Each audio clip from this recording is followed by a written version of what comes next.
CABA stock analysis and price predictions for Thursday. Is Cabaletta buy or stock a buy? I'm about to be breaking all this down in this quick 1 minute video. Now here's the thing with CABA. It's a bearish market and started pumping up yesterday quite freaking nicely.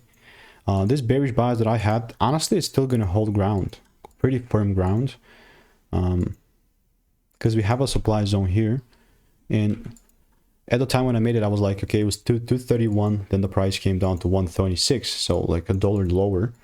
And now I finally, you know, started to kind of pump up eventually. Now the thing about this is that, like I mentioned, if I start seeing double breaks beneath these lows, I mean, I don't think I mentioned this, but because it's a supply zone, if I start seeing double breaks, this is about to be a second sell, you know what I mean, second trim.